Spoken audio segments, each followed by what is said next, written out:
रहमान रहीम, आप देख रहे हैं प्रोग्राम इनसाइडर मैन और मैं हूं उजैर आलम।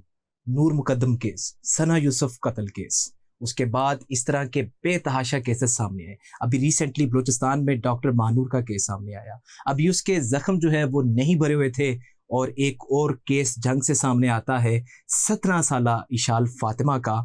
उसको भी बेदर्दी के साथ पहले अगवा किया जाता है, फिर उसका रेप किया जाता है, उसको नशे की जो है वो दिया जाता है, डोज दी जाती है और उसके बाद उसको लावारिस हॉस्पिटल में छोड़कर वहां से 4 लोग फरार हो जाते हैं। और ये केसेस इस तरह हर नए महीने में रिपोर्ट होते हैं, सोशल मीडिया पर इनकी आवाज उठाई जाती है, लेकिन कुछ अरसे बाद एक नया केस सामने आता है। इसी पर बात करने के लिए हमारे साथ स्टूडियो में मौजूद है सत्तार खान साहब। सर, इस तरह के केसेस आए रोज रिपोर्ट हो रहे हैं, खवातीन के, बच्चों के, बच्चियों के। अभी रिसेंटली डॉक्टर महानूर का केस बलूचिस्तान में रिपोर्ट हुआ, जहां पर एक उसी हॉस्पिटल के मुलाजिम ने, लिफ्ट ऑपरेटर ने डॉक्टर मानूर के चेहरे पर तेजाब फेंक दिया। अभी उसके जख्म नहीं भरे और ये शाल फातिमा का केस सामने आ गया। सर, क्या समझते हैं, क्या लोग कानून से नहीं डरते, या इन लोगों को सजा नहीं होती, या इनकी तरफ कोई देखता नहीं है? क्या समझते हैं, क्यों इस तरह के केसेस हो रहे हैं? जब मुआशरा भटक जाए, बहक जाए, ये जिम्मेदारी होती है मुआशरे की। हमारा एक तरीक़ाकार बन गया है कि जो भी है चीज़ ऊपर वालों पे फेंक दो। कभी किसी ने नहीं देखा कि इसमें हम कितने जिम्मेदार हैं। ये पूरी दुनिया के जितने मुआशरे हैं, सोसाइटीज़ हैं, जो मुआशरे तरक्की किए आगे गए, उन्होंने हर कुछ दूसरे पे नहीं फेंका था। उन्होंने अपनी जिम्मेदारी भी बीच में कबूल की थी कि हम भी जिम्मेदार हैं इस सूरत हाल के। पाकिस्तान में इस तरह की आपको कोई चीज़ कभी नज़र ही नहीं आएगी कि मुआशरे ने कभी अपने आप को नहीं कहा कि हम ऐसा हो रहे हैं।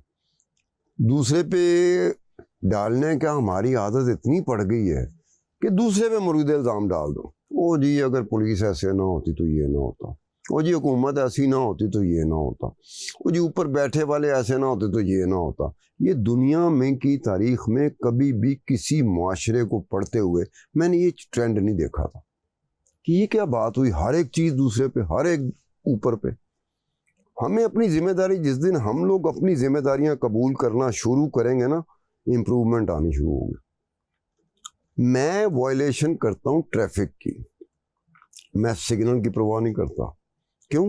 मैं एंकर हूँ, मीडिया पर्सन हूँ, मुझे किसी ने क्या कहना। तो क्या जब मैं वायलेशन करता हूँ, सिग्नल तोड़ता हूँ, तो क्या मुझे नवाज शरीफ फ़ोन करेगा, खान साहब आपने सिग्नल नहीं तोड़ना, या जरदारी फ़ोन करेगा कि जी आपने सिग्नल नहीं तोड़ना, या इमरान खान फ़ोन करेगा कि जी आपने सिग्नल नहीं तोड़ना? कैसी अजीब सी बात है। सिग्नल मैं तोड़ रहा हूँ, और क्या सोचते हुए तोड़ रहा हूँ कि मैं एंकर हूँ, मैं मीडिया पर्सन। हुकूमतें तो मेरे आगे पीछे होती हैं। ये जिम्मेदारी होती है कि जब मुआशरा कबूल करने पे आया, मुआशरे की आपने आदत बना दी है, बड़ी पुख्ता आदत बन गई है, और जी वो जिम्मेदार है, और जी महल्ले में कोई बंदा है उस पर डाल दो, फलाने पे डाल दो।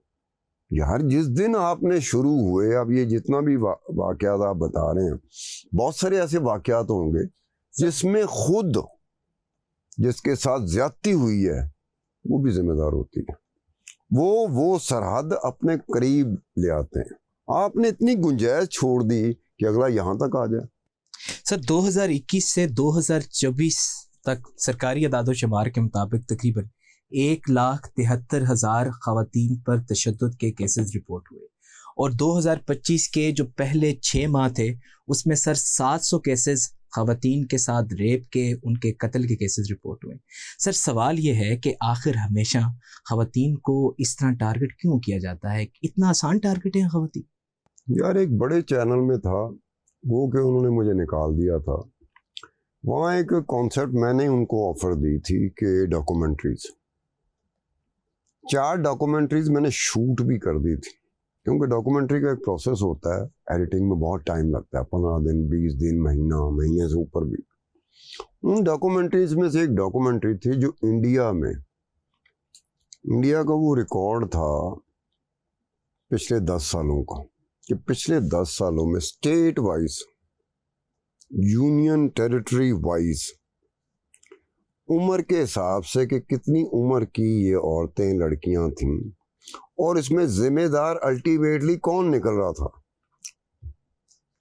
वो जो सरकारी ऑफिशियल लेवल पे जो इंडिया के महकमे डेटा तैयार करते हैं ना, हमारे इधर नहीं वो ट्रेंड है।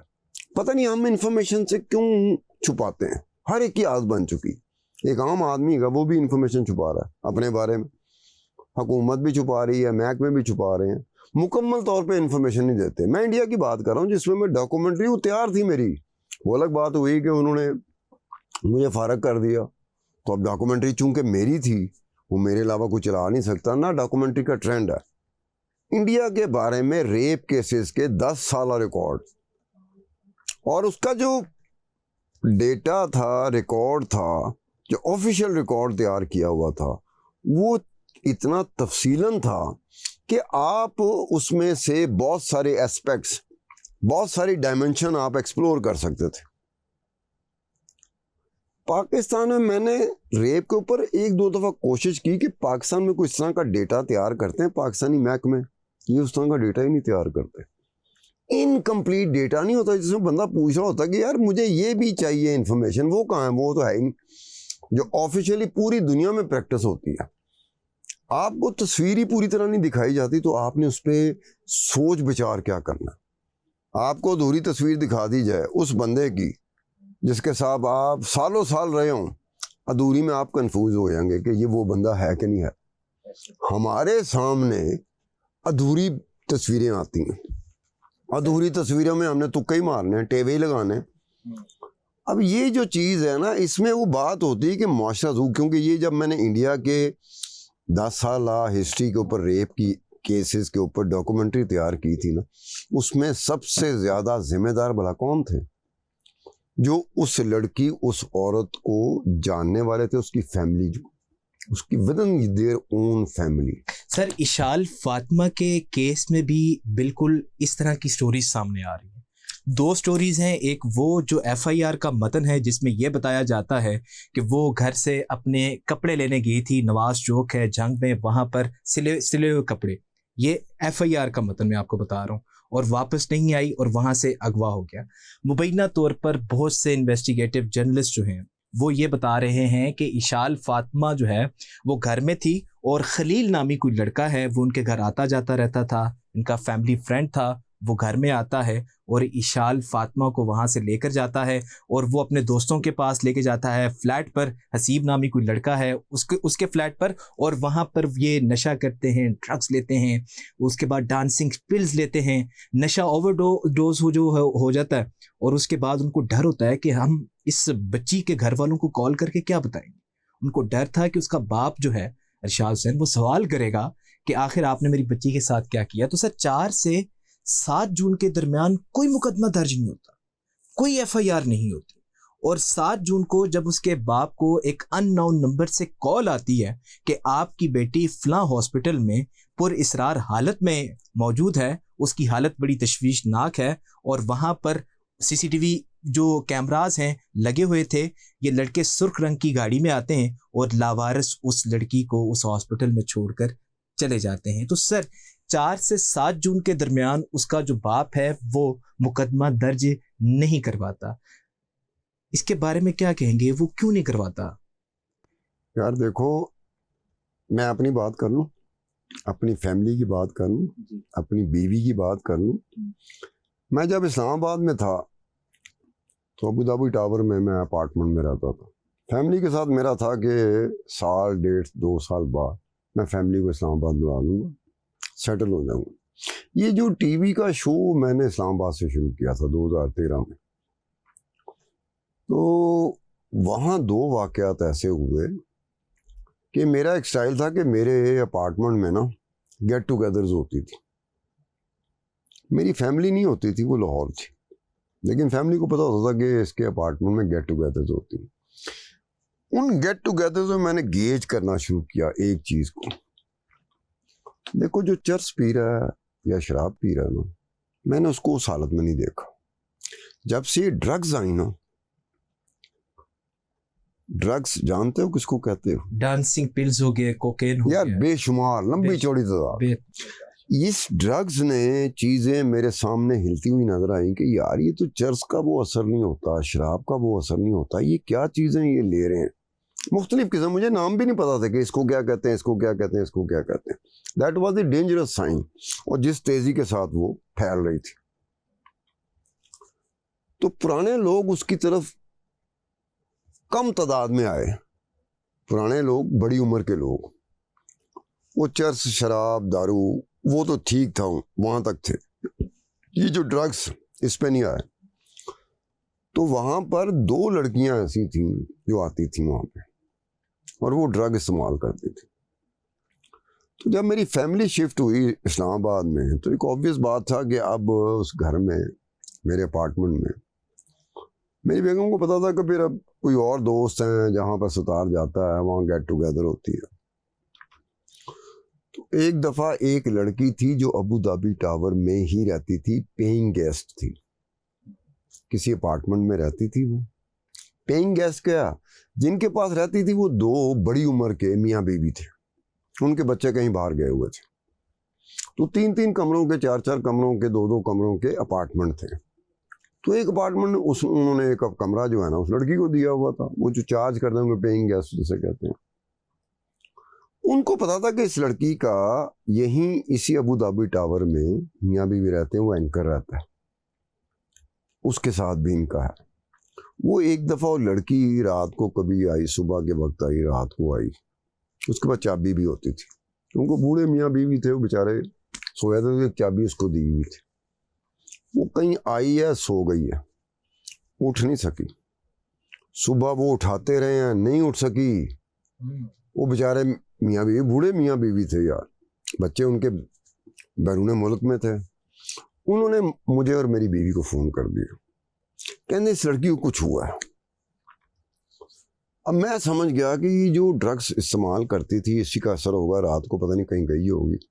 फिर मैंने अपनी बेगम को कहा, मैंने कहा वहाँ पर एक हॉस्पिटल है, F11 मरकज़, वो F10 मरकज़ में हॉस्पिटल है, बड़ा महंगा तरीन हॉस्पिटल है, प्राइवेट।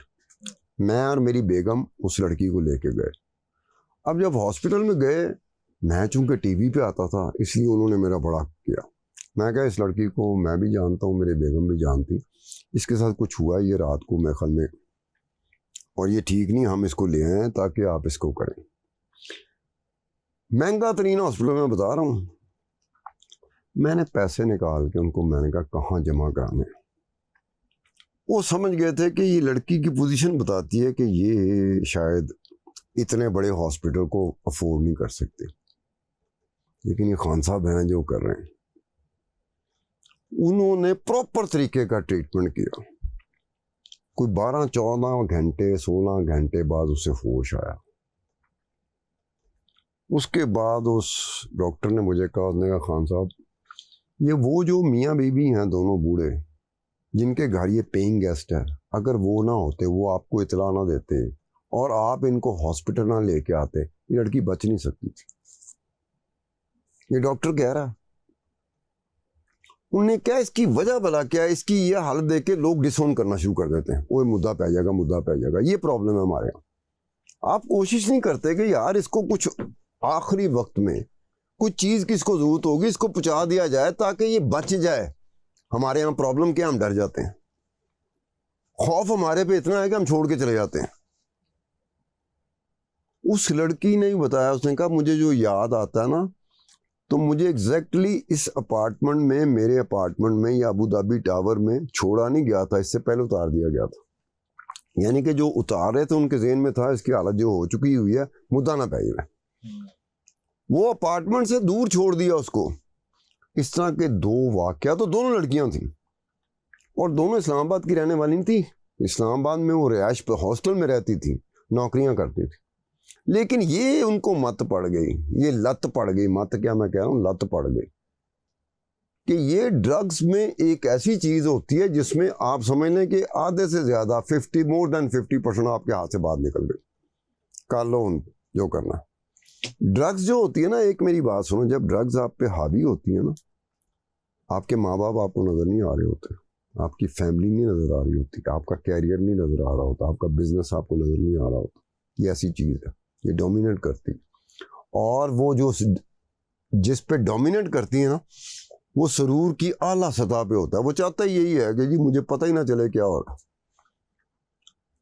तो ये इसमें वो लड़कियां वल्नरेबल हो जाती हैं जिन पे घर वालों का उस तरह का कंट्रोल नहीं होता, या वो अकेले रह रही हैं, वो ज्यादातर इसकी जद में आती हैं।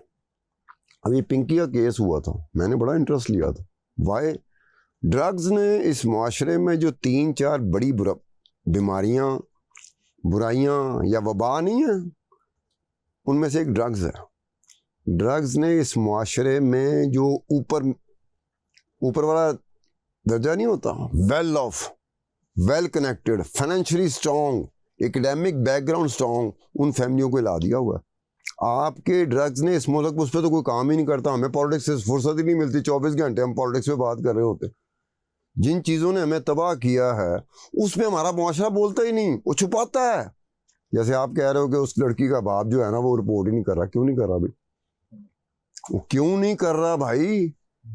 मुबैना तौर पर सर ये कहा जा रहा है कि वो अपने दोस्तों के साथ अक्सर बाहर जाया करती थी और बाहर जो है वो काफी लेट यार हो जाती दोस्तों थी। के साथ बाहर जाया करती थी। मैं मर्द रहा हूँ, मैं भी दोस्तों के साथ बाहर, मेरी तरफ भी दोस्त आते रहे, मैं भी जाता रहा। हमारा जो मुआशरा है, जिस तरह का मुआशरा है हमारा, या तो मगरिब हो ना, मगरिब इस मामले में हमसे बहुत बेहतर है। हम गालियाँ निकाल रहे होते हैं, हमें मगरिब की बिकनीज नज़र आती होती हैं, सारे समुंदर पे गोरियां हैं बिकनीज पहने हुए। हमें ये नहीं पता मुआशरा कितना स्ट्रांग हो चुका होगा। उनका फुट होल्ड वैल्यूज के हिसाब से हमारे मुआशरे से बहुत स्ट्रांग है। सर यहीं से स्टार्ट करेंगे। अभी प्रोग्राम में एक ब्रेक का वक्त हुआ है, हमारे साथ रहिएगा। प्रोग्राम में ब्रेक के बाद आपको दोबारा मिलते हैं।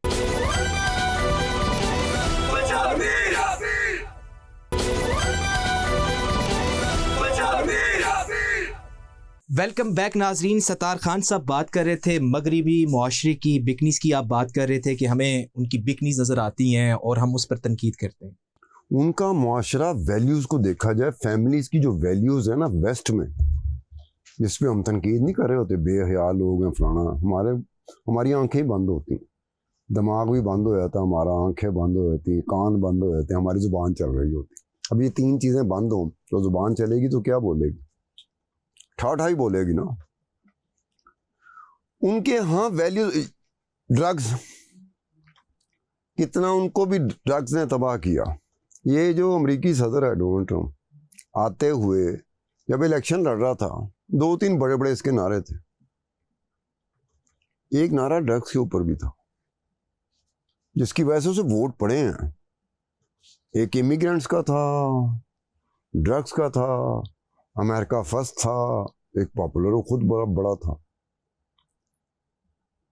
तो ड्रग्स तो उस तरह की सोसाइटियों को भी खा रहा है, लेकिन वो तवज्जो देते हैं, चाहे नाकाम हो जाए तवज्जो देते हैं। हमारे यहाँ तो तवज्जो क्यों नहीं देता? अब ये पिंकी है, मैं ओपनली चैलेंज करके कहता हूँ, ओपनली, मेरे पास कोई इन्फॉर्मेशन नहीं है।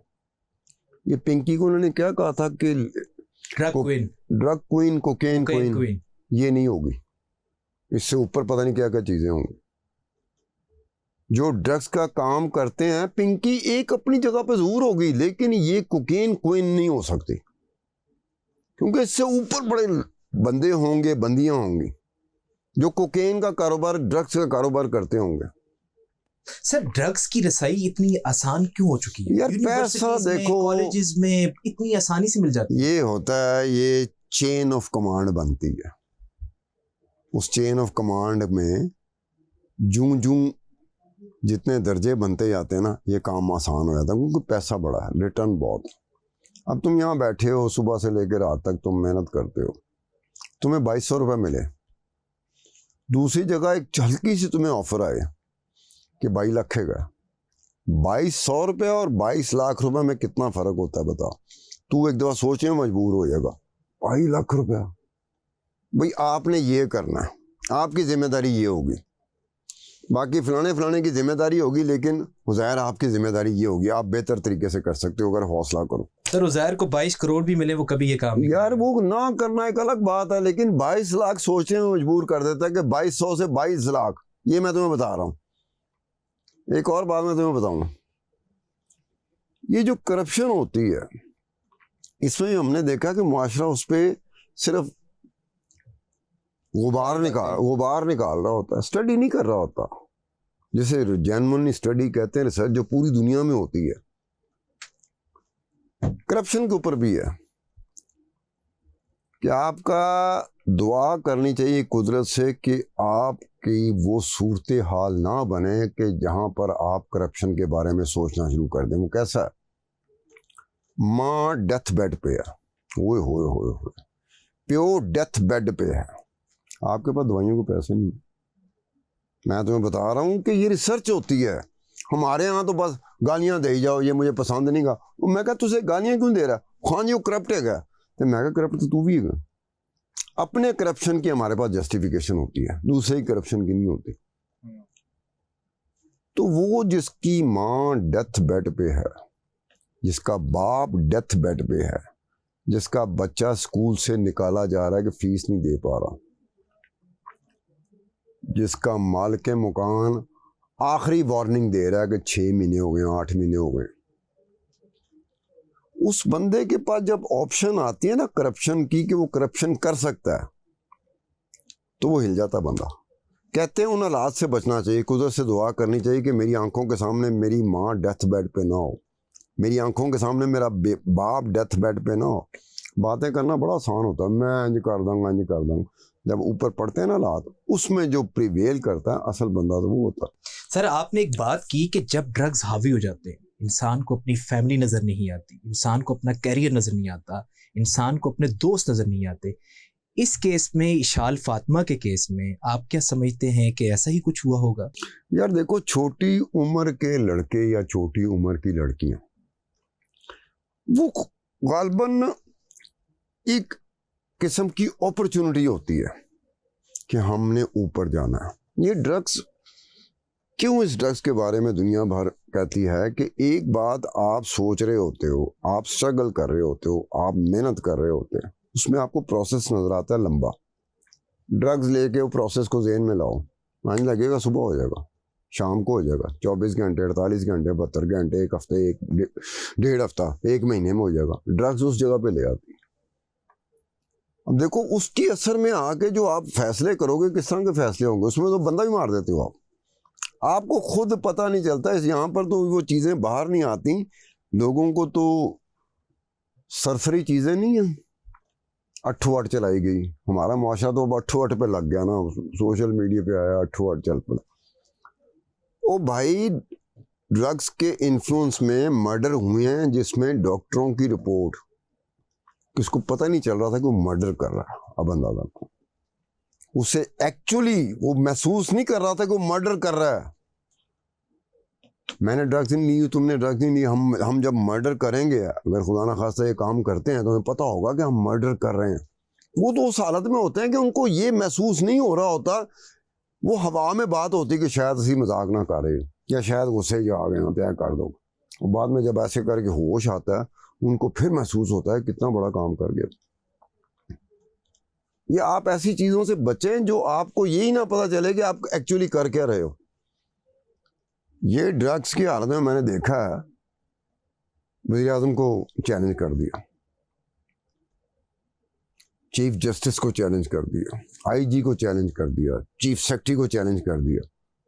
तो मेरे जैसे बंदे मुस्कुराते थे, हंसते थे कि कल ये सूफी हालत में होगा, इसको हम बताएंगे कि रात को तो तू वज़ीर आज़म को चैलेंज कर रहा था, लाओ वज़ीर आज़म को मेरे सामने, लाओ चीफ जस्टिस को मेरे सामने, लाओ आईजी को मेरे सामने, लाओ चीफ सेक्रेटरी को मेरे सामने। ये ड्रग्स ही होती हैं जो आपको स्टेट पे ले जाती हैं, जिसमें आपको पता नहीं चलता। दूसरे दिन क्या कहते थे, ओ यार राती तू बड़ी ज्यादती की थी, राती तू जोश ही आ गया, तू प्राइम मिनिस्टर ਨੂੰ वज़ीर आज़म ਨੂੰ चैलेंज ਕੀਤਾ ਸੀ, तू चीफ जस्टिस ਨੂੰ, ਉਹ आईजी ਦਾ एक बंदा बैठा ਸੀ, तू ਉਹਨੂੰ भी चैलेंज करता। ਹੁਣ दस की करिए। अब वो बंदा क्या कर, वो तो हमसे पता है राती मेरी हालत नहीं सी, वो मैं माफ़ी मांग लेना और कुछ। अब ये हालत होती है, अगले ही दिन वो माफ़ी मांगने को तैयार होता है। तू सूफी हालत में होगा ना, जो कुछ भी तू करेगा ना, गलती तुमसे भी हो सकती है। ये स्टेट ऑफ माइंड नहीं होगा जो ड्रग्स की हालत में होता है। स्टेट ऑफ माइंड कि बंदे को ये नहीं पता कि किसको चैलेंज कर रहा है, और कल पता लगता है तो कल वो वॉशरूम से नहीं निकलता। अब अंदाजा करो, 2 घंटे का वॉशरूम में घुसा हुआ निकल नहीं रहा, वो यार वो कल गलती हो गई थी, वो कल गलती हो गई थी, कल गलती हो गई थी। वे आपको उस हालत में ले जाना जहां आपको पता ही नहीं चल रहा कि आपने कल माफिया मांग रहे होने और लिया किथे का वजीर आजम। हाँ IG मैं सीधा हो जाऊंगा IG ना, और चीफ सेक्रेटरी ना मैं सीधा हो जाऊंगा, फलाना हो जाऊंगा। उसको ये नहीं पता कि यार कल माफिया मांग रहा हो। सर जिस तरह आपने पिंकी की बात की, जिसको ड्रग क्वीन, कोकेन क्वीन कहा गया, जिस तरह उसकी ऑडियोज सोशल मीडिया पर वायरल हुई, मेन स्ट्रीम पर उसका एक क्लिप वायरल होता है कैट वॉक करते हुए वो कमरे अदालत में जाती है। सर उससे तो ये मैसेज सोसाइटी में जाता है कि इन लोगों के ऊपर कोई ऐसा बड़ा हाथ है कि जो इनको बेखौफ करता है, और ये यूनिवर्सिटीज़ में, कॉलेजेस में इस तरह सरेआम और बड़ी जो डांसिंग पार्टीज होती हैं वो अपना काम करते हैं। यार एक इवन के सर ये भी कहा गया ऑडियो में कि अगर आपने ड्रग्स लेने हुए तो मैंने अपना एक नुमाइंदा मुंतखब कर दिया है जो मेरा जानशीन होगा और आपको आपकी जगह पर ड्रग्स पहुंचा देगा। यार एक दफ़ा मैंने कैपिटल टीवी में, मैं एंकर था, 2013-14 की बात है। एक ज़रीफ़ा खातून थी इस्लामाबाद में, रशियन थी, उसके पास रशियन लड़कियां थी। चौधरी निसार अली खान वज़ीर दाखिला थे। 1-2 दिन पहले चौधरी निसार अली खान ने कहीं स्टेटमेंट दिया जो टीवी पे मीडिया में चला कि जी हम ड्रग इसका टेररिस्ट दहशत गर्दों को जो है ना वो हम नहीं छोड़ेंगे। इस तरह के 2-4 स्टेटमेंट उसके आए। तो 2-4 दिन बाद ये हुआ कि ज़रीफ़ा पकड़ी जाती है, FIA ज़रीफ़ा को पकड़ लेती। तो मैंने कहा मैं इस पे शो करूँगा। मेरा वो शो जो था कैपिटल टीवी में, ज़रीफ़ा के गिरफ्तार होने पे अद्धी पार्लियामेंट हिल गई थी, अद्धी ब्यूरोक्रेसी हिल गई थी, पावरफुल लोग हिल गए थे। किस बात पे हिल गए थे? मैंने चौधरी निसार अली खान साहब से सवाल किया इंट्रो देते हुए, जब मैं टीवी की तरफ देखता था तो मैं कहा चौधरी निसार अली खान साहब आपने जिसको पकड़ा है वो दहशतगर्द तो नहीं है। आप तो दहशतगर्द की रट लगाई हुई थी, हम भी उम्मीद कर रहे थे कि दहशतगर्दों को पकड़ेंगे ताकि हमारी जान में जान आए। आपने ज़रीफ़ा को पकड़ लिया जो सर्विस देती थी, आपने सर्विस लेने वालों को नहीं पकड़ा। ज़रीफ़ा के पास, मैं कहा उसका मोबाइल नंबर है, ज़रीफ़ा के पास डायरी है जिसमें सारे नंबर है जिनको वो सर्विस देती थी, और वो डायरी और वो मोबाइल FIA कस्टडी में है। उसमें MNA भी हों, सेंटर भी हैं, उसमें मिनिस्टर भी हैं, उसमें ब्यूरोक्रेट्स भी हैं, उसमें मैं कहा मेरे जैसे एंकर भी हैं, मीडिया पर्सन भी हैं। अगर वो लिस्ट बाहर आ गई तो क्या करोगे आप? वो बेचारी सर्विस देती थी। सर्विस लेने वाला होगा तो सर्विस देने वाली वहां पर होगी या होगा। सर्विस देने वाले को आप पकड़ लेते हो, जो सर्विस ले रहा है उसको आपने हाथ तक नहीं लगाया। तो मैं कहा चौधरी निसार अली खान जरा देखो इनकी तरफ। मुझे 3 MNS के फोन आए आधे पौने घंटे बाद जब ये शो खत्म हुआ। हाँ तू की लुच तलना पे। मैं कहा मैंने क्या लुच तला है? ज़रीफ़ा के पास मोबाइल है, ज़रीफ़ा के पास डायरी है जिसमें सबके नंबर हैं जिन जिनको वो सर्विसेज देती थी। आप बताओ। तो पिंकी के केस में भी ऐसा ही होगा? पिंकी केस में 101% होगा यार। उसके डायरी होगी, उसका मोबाइल होगा यार। यहाँ बेवकूफ़ियाँ करते हैं। एक बंदा, बहुत बड़ा बंदा था, इन्फ्लुएंशियल, अपना यार था इस्लामाबाद में, वो घबराया हुआ था। वो मैंने कहा यार तूने अपने मोबाइल से ज़रूर ज़रीफ़ा को फ़ोन करना, तू तेरी आदत थी, तू अपने मोबाइल से करता था। तू अपने ड्राइवर, अपना जो कुक है, अपना माली जो है, अपना मुलाजम जो है, उसके ज़रिए कर। तू पागल तो नहीं है? तू तेरी अक्ल काम नहीं करती कि तेरा मोबाइल फट्टे पर है। जिस दिन को बुरा वक्त आया अगला ने कहना ये भी राब्ते में रहा, और एक दिन में 3 फ़ोन किए हैं, एक हफ्ते में 3 फ़ोन किए हैं, 1 महीने में 6 दफ़ा फ़ोन किए हैं। क्या बात करोगे कि मैंने किस लिए फ़ोन किए थे? ये बेवकूफ़ियाँ होती हैं। किन से होती हैं? पावरफुल लोगों से हो जाती हैं, क्योंकि वो उसमें होते हैं ना। और चलो मैं आप गाल करना, हाँ भाई ख्याल रखना भी रात को हमारा। चलो रात को क्या ख्याल रखना बाद में तुम्हें। और उसमें मैं शर्तिया तौर पे कह सकता हूँ कि ज़रीफ़ा के केस में मैंने ये भी कहा था अपने शो में, मैं कहा FIA की दिहाड़ियाँ बड़ी लगेंगी या फिर FIA ओबलाइज करेगी बड़े बड़ों को कि तोड़ा ना आएगा बिच सर दसो असी खदमत आसे आता। यार आप किसी को ओबलाइज करते हो, बड़े बंदे को, वो सारी ज़िंदगी के लिए आपका गुलाम बन जाएगा। सर यहीं से शुरू करेंगे। अभी एक वक्त हुआ है छोटी सी ब्रेक का। ब्रेक के बाद आपसे दोबारा मुलाकात करते हैं।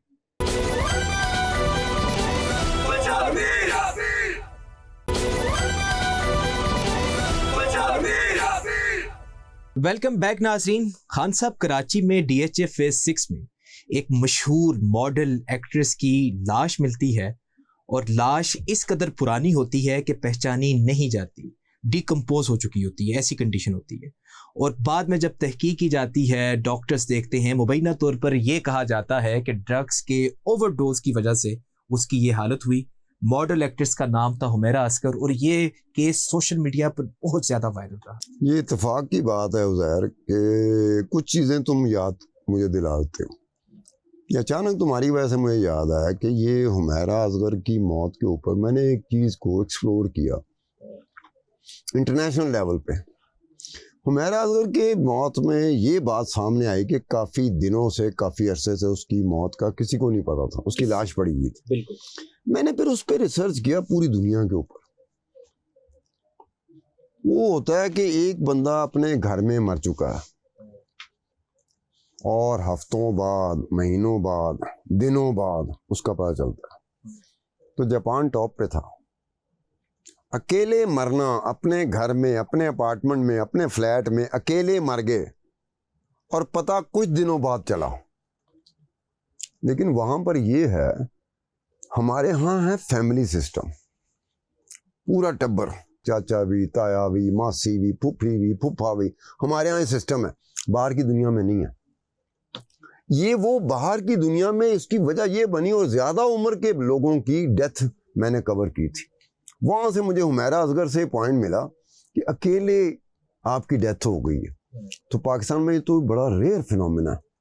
पाकिस्तान में बहुत कम लोग हैं, बहुत ही कम परसेंटेज। जो मैंने काम किया था ना, जापान टॉप पे था कि वहां पर अकेले मरने, उसको लोनली डेथ कहते हैं, हमें लोनली डेथ, कि जब आप मर रहे होते हैं कोई नहीं आपके पास होता, आप मर चुके होते हैं और कई दिन गुजर चुके होते हैं, अचानक कोई हादसा ऐसा होता है या कोई डिकम्पोज होती है, उसकी चीज फैलती है तो लोग महसूस करना शुरू करते हैं। प्राइवेसी, वहाँ बाहर की दुनिया में प्राइवेसी को बहुत इंपॉर्टेंस मिलती है। हमारे यहाँ तो नहीं प्राइवेसी होती, हम तो एक दूसरे से पूछ रहे होंगे भैया कौन है, उठे क्यों जा रहा है।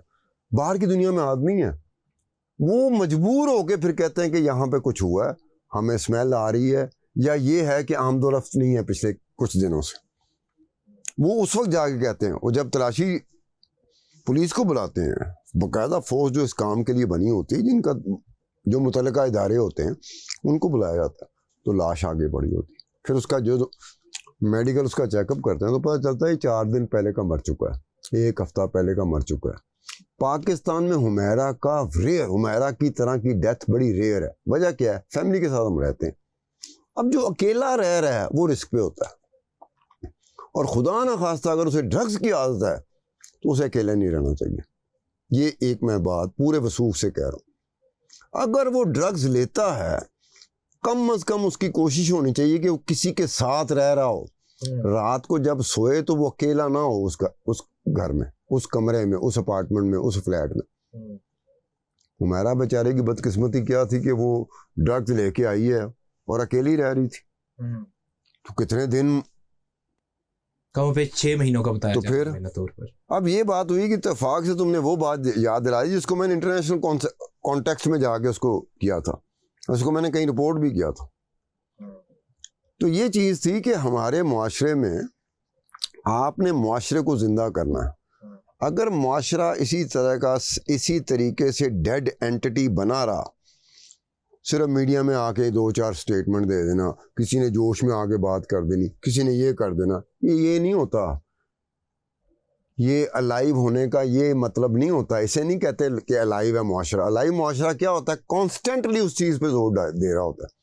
यहाँ तो हमें सियासी नारों से फुर्सत ही नहीं मिलती, किस कौम को नहीं मिलती, इस मुआशरे को नहीं मिलती। सर, इससे बाद एक और टीवी की एक्ट्रेस थी जिनका नाम आयशा खान बताया जा रहा है, और वो भी अपने फ्लैट में अकेले रहते थे। उसकी जो औलाद थी वो अब्रॉड थी, बाहर के मुल्क में थे, और उसकी भी अचानक डेथ हो जाती है। नहीं तो उसका पता नहीं चलता। अच्छा, ये इसका मुझे नहीं पता था। आयशा का मुझे नहीं पता था। मुझे उससे पहले क्या नाम, उसका मुझे पता, उससे मैंने किया था। आयशा का मुझे नहीं पता लगा कि आयशा भी अकेली काफी उम्र की थी। अब देखो, अब ये चीज, अब काफी उम्र का जो है ना, मैंने क्या कहा कि बाहर की वेस्ट की दुनिया हो या जापान जैसा मुल्क हो, वहां पर है कि बड़ी उम्र के लोग अकेले रहते हैं। बच्चे जो है ना अपनी अलग लाइफ गुजारना शुरू कर देते हैं, एक उनका ट्रेंड है। अब हमारे यहाँ ये है कि फैमिली फैमिली फैमिली, यार ये फैमिली सिस्टम कैसा सिस्टम है जिसमें आपको इस तरह की चीज़ें देखनी पड़ जाती। ये मुआशरा इंजॉय करता है। एक मेरी बात सुन लो, ये सीधा सीधा मुआशरे के ऊपर मैं बात कर रहा हूँ, मुआशरे को अच्छा नहीं लगेगा। औरत के साथ ज्यादती, लड़की के साथ ज्यादती, मुआशरा सोशल मीडिया में चस्के के चक्कर में देख रहा होता। वो एहसास नहीं होता, एहसास कंसर्न उसकी बेस पे नहीं देखता। ये मुआशरा हमारे मुआशरे का बन गया है, ये अलमिया है हमारे मुआशरे का, और मुआशरा इसी की जद में खुद भी आएगा, अल्टीमेटली आता जा रहा है। आपको डेड एंटिटी नहीं होना पड़ेगा। ये पॉलिटिक्स जो है ये अपनी ज़िंदगी में इसकी परसेंटेज कम कर दें। जैसे दुनिया में जो बहुत वो मुल्क, वो कौमें जो बहुत आगे चली गई हैं, उन्होंने पॉलिटिक्स को रखा हुआ है कि जब इलेक्शन का समय आता है ना, उसमें वो पॉलिटिक्स पे कोई ध्यान देना शुरू करते हैं। बाकी सारा अरसा अपने वो रियल टाइम इशू के ऊपर रहते हैं। हम तो 24 के 24 घंटे इलेक्शन हो रहे हैं नहीं हो रहे, हम पॉलिटिक्स में घुसे हुए। ये पॉलिटिक्स में घुसना हमें मरवा गया। हमारे यहाँ जो चाशनी पैदा कर दी गई है पॉलिटिक्स पे, पॉलिटिक्स एक सोर्स ऑफ एंटरटेनमेंट बन गया पाकिस्तान का। पॉलिटिक्स ऐसे डिस्कस पाकिस्तान में नहीं की जाती जैसे कि किसी तरक्की याफ्ता मुल्क में की जाती। वहां पे उनके दरमियान रेयर होता है कि कभी कभार वो आपस में पॉलिटिक्स पे बात करते हैं। हम तो 24 के 24 घंटे सुबह दूध दही लेने जा रहे हैं, ये बासी मुझे बताता है, दूध दही लेने जा रहे हैं। उत्थे जेड़ा बंदा है वो भाई दूध दही लवो तो घर जाओ, वो आपस ही पॉलिटिक्स के उत्ते गल करते, हाँ जी वो होएगा कि नहीं होएगा। बातें ऐसी करते हैं जिनका उनको पता ही नहीं होता, चस्के के लिए बात कर रहे होते, उनको किसी चीज का नहीं पता होता, लेकिन वो चस्के के लिए बात कर रहे होते हैं। या तो ना आपको पता हो इन्फॉर्मेशन, जैसे मीडिया पर्सन होता है, उसके पास इन्फॉर्मेशन हो, वो स्क्रीन पे आता है, वो इन्फॉर्मेशन देता है, गप्पे नहीं मारता। हमें गप्पों की आदत पड़ गई। ये मुआशरा उस वक्त तक इस तरह की जो चीज़ें तुम बता रहे हो उस पे उस तरह से फोकस कंसर्न के साथ एहसास रखते हुए उस वक्त तक, जब तक ये सियासत से अपनी जान नहीं छुड़ाते। सर बहुत से कैसे केसेस हैं जिनको मेन स्ट्रीम पर रिपोर्ट किया जाता है, उस पर प्राइम टाइम शो में बात की जाती है। चस्का मैं बता रहा हूँ, ये मुआशरा जो है ना, ये चस्के के चक्कर में, हमें मिसाल के तौर पर ऐसे वाक़यात ज़ाती तौर पर मुझसे शेयर किए गए। खान साहब आप मीडिया पर्सन है, उन्होंने कहा ये गाड़ी ऐसे करके नहर में गिरी है, गाड़ियां बाकी गुजर रही हैं, बचाने के लिए कोई कुछ नहीं कर रहा है, मोबाइल फड़े है ये वीडियो बना रहे हैं। अब देखो ये मुआशरा, क्या आप उसको बचा सकते थे टाइमली, और कोई तो एफर्ट करते, हर एक को वीडियो की बनी। सर एक और वीडियो मैंने देखी उसी इशाल फातिमा की, जिसपे उसको जो स्ट्रेचर होता है उस पर लेके जाया जा रहा है, उसके ऊपर चादर नहीं थी, और एक बंदा वहां पर उसकी वीडियो बनाता और एज इट इज उसको अपलोड कर देता। वो वीडियो मेरे पास मौजूद है। अब देखो ना क्या है ये मुआशरा कर क्या रहा है। आप ऐसी चीज लाएं, सारा मुआशरा देखेगा, व्यूअरशिप देखिएगा, मिलियन में होगी। वो एहसास और कंसर्न में नहीं है, एहसास और कंसर्न में कुछ और चीज होती है। जब मुआशरा जाग रहा होता है, डेड एंटिटी नहीं होता। हमारा मुआशरा डेड एंटिटी बन गया, हमारा मुआशरा जाग नहीं रहा। ये जो चीजें होती हैं ना, उस सीरियस टाइप, बड़ी संजीदा एफर्ट कहीं नजर आती है आपको। ये वाकया हुआ, उस दिन डिबेट होगी, बहस होगी, और ये नहीं होना चाहिए था, ऐसे नहीं करना चाहिए। अगले दिन ये मग में जो चाय है या कॉफी है, इस पे बात हो रही है, एकदम से हम भूल जाएंगे कल क्या हुआ, हमें आज की पड़ी होती है, आज की होया। ये इस तरह की चीजों को सिर्फ उसी सूरत में जब मुआशरा जागता है, जिसे जागना कहते हैं। सर आप क्या समझते हैं कि जो पंजाब का मुआशरा है या हुकूमत पंजाब है, उन्होंने सीसीडी बनाया, क्राइम कंट्रोल डिपार्टमेंट, उसके बाद नेफे में पिस्टल चल जाते थे, जो वीडियो सोशल मीडिया पर इस तरह की वायरल होती थी। यार देखो, मैंने उसको स्टडी नहीं किया जिसकी बात कर रहे हो। एक बात मैं तुम्हें बता दूं, उसको स्टडी नहीं किया। हमारे यहाँ मुखालफत जो है ना, हमने ऐसे उसको अपना लिया है कि इसके बगैर हमारा ईमान कमज़ोर हो जाएगा। यहाँ तक हम ले गए हैं हमायत को और मुखालफत को, जिसकी जद में हमारा ईमान आ गया। वो एक अलग चीज़ है, दोनों चीज़ें अलग हैं। किसी की हमायत करनी है, करो यार, तुम्हें कोई नहीं रोकता। कम से कम आपके ईमान के ऊपर जो जद ना आए। आपने किसी की मुखालफत करनी, करें आप, कम अज कम ईमान का हिस्सा तो ना बन जाए। हमारे यहाँ ये जो आपने बताया जो महकमा बना, आप उसको, मैं जहाँ गया हूँ खास तौर पे पैसे वाले लोग जिनके पास कुछ होता है, उस सब ने कहा कि जी हमारी जान छूट गई, वरना तो दूसरी गली से बंदा आया होता था, कड्डो जी अब बात करो। ये भी आपने एस्पेक्ट देखना है। आप देखें पुलिस इनकाउंटर पे मीडिया हमेशा डिबेट करता है। हम लोग पहले दिन से जब अखबार में होते थे, जो हमारे क्राइम रिपोर्टर होते थे, मैंने कभी नहीं देखा किसी पुलिस इनकाउंटर को उन्होंने सपोर्ट किया हो। ये अलग बात है कि वो बाद में प्राइवेटली बात करते थे, जो आज मैं कर रहा हूं। मारते उसी को थे जो मारे जाने के काबिल हो जाता था, जिन्हें बंदे मारे होंगे से, जो अदालतों से छूट जाता था। 112 केसेस, अब अंदाजा करो 112 केसेस। ये ताहिर मलिक मुझे कहता था, खान साहब मेरी ख्वाहिश है एक अद्धा केस मेरे पे हो जाए, इस पे नहीं होता। लोगों पे 112 केसेस और फिर रहे हैं, घूम रहे हैं, हर एक में बेल हुई, तो वो तो काम करता रहेगा आपको।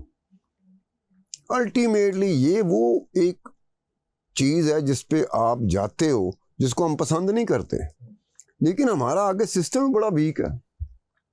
अदालती निज़ाम हमारा इतना वीक हो चुका हुआ है कि जब आप देख रहे हैं को हमेशा एंज होता है, वो जी बेल हो गई, वो बाहर फिर रहा है, केसेस उस पर हैं, मुकदमा चल रहे हैं, वो बाहर फिरदा पे। वो मेरा भी उठना बैठना रहा है ऐसे लोगों सर, कानून में रिलैक्सेशन ही इतनी ज्यादा। रिलैक्सेशन की बात नहीं होती, इम्प्लीमेंटेशन की बात होती, इन्फोर्समेंट की बात होती। माड़े बंदे पे कानून हरकत में आया था।